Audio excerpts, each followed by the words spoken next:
So we're going to get Ralph back. That was wonderful, and thank you very much, Steve. And we have only about 6 minutes, folks, for questions. So I do have loads of questions, but I don't want to waste your time by asking questions that you might not be interested in. So does anyone have any pressing questions before I kick off with my own? Let me take a look. Yeah, we have one over here. Yeah. Hi there. Just on that last point on AI advertising, so from the tests you did people not recognize, but it was after they were told that they decided they didn't like it? Is that what you're saying? What we did in that particular experiment, we found that compared to human voices, synthetic voices, and more specifically even clone voices, actually tracked really well. It wasn't that they weren't viewed positively or that they weren't viewed as being trustworthy. Most people couldn't tell the difference. Everybody thought that they could do better at telling human voices and synthetic voices apart, but when we got right down to testing it, it was a flip of the coin. What we did, though, was we had a certain part of the experiment where we primed consumers. We primed them by saying, you're going to hear an ad with a synthetic voice.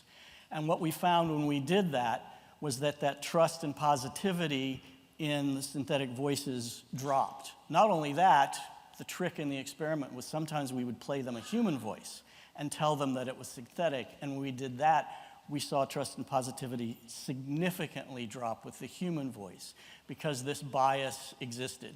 And we found that consumers, given the choice between hearing a foreign voice or a dialect, they would prefer that over hearing a synthetic voice. And the one other point that I think is really fascinating here is that negative sentiment was driven by younger audiences. So you might think a younger audience is more normalized to hearing synthetic voices, but for whatever reasons, they were more attuned to this bias against hearing these voices or for human voices. I do, Ralph, do you want to come in on that? Do you have any thoughts on AI? Lots. I think the bottom line is, we have to be open to any advance in technology that's going to improve our production processes or streamline. But so far, as Steve said, the jury is out on synthetic voices. I've had a bunch of experiments where people have taken our ads, our scripts, and sent back their synthetic version, and it hasn't been anywhere near good enough for us to broadcast. Things will change, things will improve. Interesting last point you mentioned, Steve. I think the Gen Z have the most acute bullshit detector ever, and they also have a craving for authenticity. So I think that's the currency. If they know or if they get a hint that something isn't authentic, they will rally against it more than any other generation. That's really interesting. Do we have any other questions from the floor? Yes, yourself. And I think I missed you last time as well, so we finally got to you. Thanks. I'm actually really interested in the process of sonic branding. Like if you're bringing this idea to a client, because as you're saying, there's a lot of brands who have got great, I don't know how many have got full visual brand guidelines and motion brand guidelines, but have very little from an audio perspective. If you're trying to get, and I come from the crowd side of things, if you're trying to get a client on board with that area, how do you go about, what do you need to bring them, A, to sell it, but also then when coming to you, what do you need from us and from the brand to try and really build a proper picture for them to build out that sonic structure?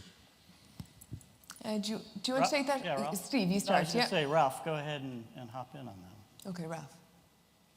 Well, I mean, it's something that you need to take seriously for a start. It's not something you can rush to execution. You need to be as thorough as you would have been for the visual branding process that a brand has to go through. Understanding the brand personality, what you want to sonify, which traits you want to bring out in the audio branding, because sonic branding can't do everything, but it can do certain things really well, communicate certain brand attributes and personality traits. I think you just need to go through the process really thoroughly. Sonic mood boarding, really understand from all the stakeholders what they want, what the business problem is, and then be very thorough about that testing. I guess I keep coming back to, it's not something you can rush, and it's a longer answer than we're able to give it now, all the steps that are involved. But from a brand's perspective, it's very easy to show them the benefits. There's plenty of studies, and even if you were to take all their most recent advertising from the last 6 months and show them how different everything is currently and how you can unite everything simply with a sonic or with an audio logo, that usually does most of the job of convincing them in one very, very quick session. And Steve, did you want to add? Sure, I'll just add, to Ralph's point, there is a longer process involved. Usually there's assessment, there's profiling, there's prototyping, there's testing the prototypes, and then there's the rollout. How are you going to implement it? And I've found that often there's a disconnect for brands who they want that immediate, oh, well, I've got a campaign. And that's usually when they're thinking about it, last minute.